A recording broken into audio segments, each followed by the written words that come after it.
好久不见啊，朋友们啊，有将近2个月没有更新视频了啊。那么今天呢，遇到一个事儿啊，觉得应该出来说道啊。那么这2天呢，有2个人怼起来了啊，杠起来了啊。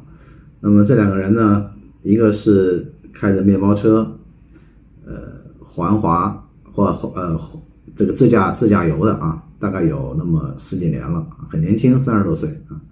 一个呢是做这个企业的啊，就是所谓的这个房车旅行啊，50多岁了啊。按道理这2个人应该没有交集，对吧？但是呢，因为这个一些原因啊，杠起来了啊。首先说说啊，这位年纪比较大的啊，应该算大哥了啊，比我年纪大啊。他呢做企业，做房车旅行团啊，那么他就认为开着一个车出去自驾啊，甭管是床车也好，房车也好，那都是流浪啊，不进景区，不走高速啊，不吃饭店，不住酒店啊，原因只有一个，穷啊，穷。所以说呢，顺便怼一怼年轻人啊，那个年轻人说你这么年轻，你应该多挣钱啊，穷了吧唧的你玩什么呀？那么这是他的观点啊。那么持这个支持态度的人也不少啊。好，我们先放一边，然后再说这个年轻人的观点啊。年轻人为什么说怼他呢？年轻人认为你这个做房车旅行团沾染了这个金钱的铜臭味啊，那个字念臭也行，念臭也行。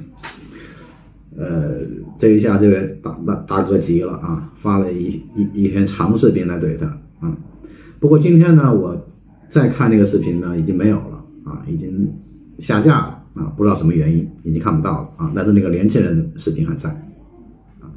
那么我发这个视频呢，不是说我偏向于谁啊，我是站在一个中立的角度来冷静的说这个事儿啊。先说一说一个人啊说什么话，基于他出于什么立场，他站在什么立场上，他才会说什么话啊。那么这位大哥呢啊，50多岁的大哥呢，他是做房车旅行团的。那么我以前呢，在这个旅游界也做了很多年啊，我深谙其中的门道。之所以他会从吃住行啊，还有这个游这4个方面来怼这个年轻人，那出于他的不同的立场啊。因为他做这个旅行团肯定是要挣钱的嘛，这无可厚非，对吧？做企业嘛，不挣钱人家干什么呢？啊，做公益嘛啊。他倡导是说做住旅店啊，住酒店，还是住好酒店啊。然后说这个自助餐68元一位啊，其实68元一位根本就不算什么了啊，你说很贵吗？前段时间我在这个监利，湖北监利吃顿早饭，路边摊吃顿早饭都不止68块钱啊，所以这个没什么可说啊。那为什么说要吃在酒店里吃，在宾馆住，然后呢上车要走高速啊，不走国道那就是穷啊，不住酒店也是穷啊，不住饭店也是穷啊，总归就是穷啊，你就是个穷叉啊，这是一个啊。另外一个到景区不去景点不买门票啊，也是因为穷。这个方面啊，我来说一说啊。住宾馆，住好宾馆，为什么他提倡住好宾馆啊？我觉得里面还是一句话，立场决定这个他的观点啊。因为你不住宾馆，人家靠什么挣钱呢？挣钱总得有一个说法吧啊。你看我们以前做旅行社啊，这个其实客人来了，我们讲6大要素，吃住行游购娱啊。这个住是大头啊，就宾馆。那么作为一个企业来讲，它可以跟宾馆谈好这个价格，因为它的路线基本上各种路线它都熟悉了啊。那么沿途有什么宾馆它也比较熟悉，那么谈好内部价格，这样的话它才能挣钱嘛。他报给你一个价格，肯定比这个内部价格要高嘛，这很正常，无可厚非啊。挣钱是无可厚非的，咱们有一说一啊。然后吃饭也是啊，所谓这个团餐也可以从中间有一定的差价，人家要挣钱嘛啊。然后再说这个上这个开车一定要走高速，为什么？因为有时间限制嘛，它有行程安排嘛。如果说把行程都耽误在了这个国道上，来不及呀啊，因为他收客人的钱是按照天来收啊，对不对？你走国道可能要走3天4天啊，走高速可能只要1天就到了。你说客人选择哪种，对不对？所以说这个道理其实道理很明白啊。当然我再强调一遍啊，没有错啊，这个是做生意没有错啊，这个不这么干不行啊，这无可厚非。但是如果说把这个一味的归结到穷这一方面，那就好像不太合适啊。你比如说我来讲，你说我不住宾馆，宾馆能有多少钱呢？啊，是没多少钱啊，说实话啊，这个但是宾馆的这个卫生用品你用得惯吗？对不对？另外这个宾馆的各种摄像头你不害怕吗？对吧？然后理由很多了啊，我就认识一个姐们儿啊，经常去西藏的啊，她为什么要买一个房车？就是因为她嫌弃西藏那边的这个宾馆不好，条件不好啊，或者说是其他各方面的一些因素啊。好，这是这个大哥的观点的其中一部分，住这一块啊，然后就说这个走高速不走高速的问题，这个真的是跟穷不沾边啊。一个高速费能有多少钱的啊？我就不明白，这个没多少钱啊。我举个例子啊，我开着车去这个德天大瀑布啊，我们广西边界啊，中越边界有个德天大瀑布啊。如果走国道的那个风光啊，绝对比不上走高速的风光，绝对比不上走国道的啊，这个是绝对的啊。所以说不能够说是你不走高速就因为是穷啊。好，那么第三个就是说车这一块啊，这位老大哥说人家年轻人是个小破车啊，年轻人开一个面包城啊，我们管它叫 van 啊 ，van van， 就是从西方传过来的一种玩法啊，不能这样认为。如果你这样认为的话呢，那你岂不是认为所有玩船车的人都是穷吗？其实很多玩床车的朋友，他的那个小车比房车贵得多啊，这个我见过多了啊，一辆小车也能有40-50万、50-60万啊，比他这个一个 C 型的房车还要贵啊，所以你不能认为说是因为这个事情就说人家穷，这是很狭隘的一个观念啊。这是我个人认为的几点啊。再说最后一点，他这个进景区买不买门票进去啊？他就说很多人进景区不愿意买门票啊，是因为穷啊，你看不到风光啊。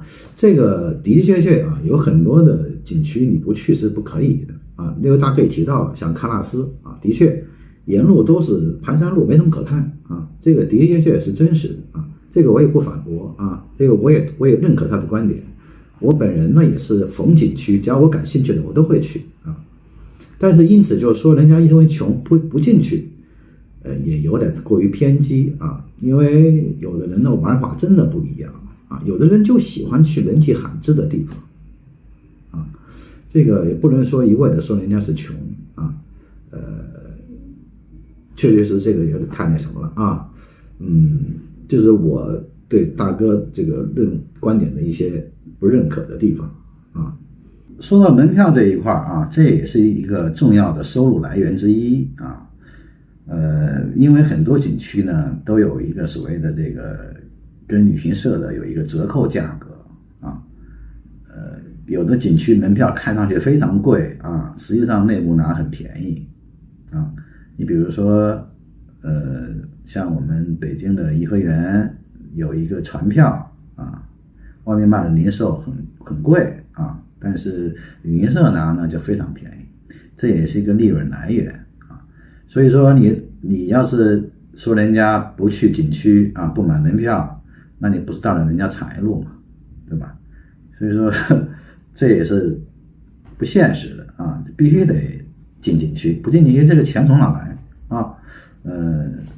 人家把服务做好，也是有理由获得报酬的啊，这没无可厚非。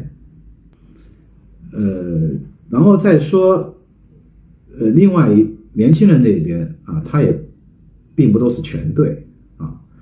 年轻人呢，他这个崇尚自由也好啊，崇尚这个奔放的青春也好啊，这个大哥说的也有道理啊，趁年轻多挣点钱啊。但是这个东西啊，金钱这个东西啊，并不是说是评判一个人的唯一标准，对吧？你像比如说你这个有的人去山区里面做老师，你像那个校长，抖音上面热度比较高的那个校长啊，年纪轻轻头发都白了啊，对吧？然后难道你只能说人家穷，那评判一个人吗？你看不到他对这个社会的贡献啊，所以这个也不对啊。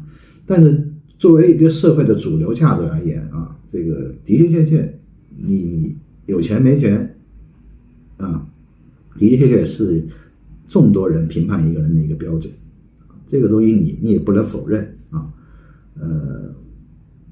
我相信绝大部分年轻人还是在奋斗啊，在趁年轻奋斗，但是也不能因此就说另外采取另外一种生活方式的人就是错的啊。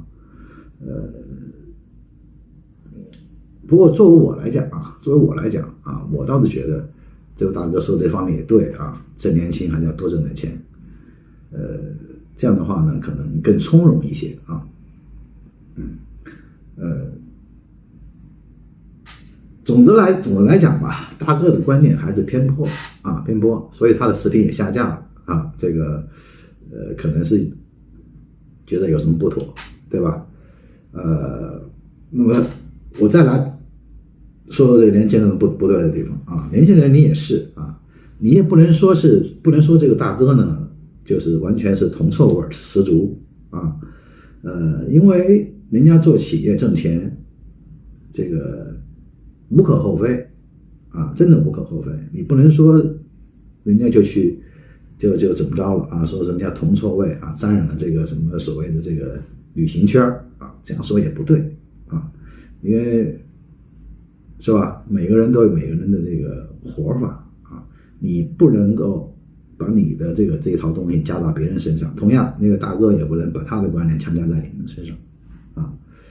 OK 了，这个世界是丰富多彩的啊。我只觉得今天看这个视频比较热闹啊。我也作为一个房车人啊，也作为一个自驾了很多年的一个人来讲啊，我从2004年啊，05年就开始旅行了啊，这一说也有10几年了，对吧？世界是丰富多彩的，不要争，不要斗啊，不要针对某些人去说某些话啊，把自己的生活过好就得了啊，这个管那么多干嘛呢啊？没必要啊。我今天拍这个视频呢，也是吃饱了撑的啊，吃饱撑的，因为确实这个看他们打架比较热闹啊，比较热闹。那么我呢现在是南方这个过冬啊，南方的家里过冬，也没有开房车出去啊。很多朋友问我什么时候再开房车出去，那我可能要到这个初夏了吧啊，应该是这个样子。好啊，说这么多啊，啰嗦啊，啰嗦一堆啊，好吧，就到这里吧，拜拜。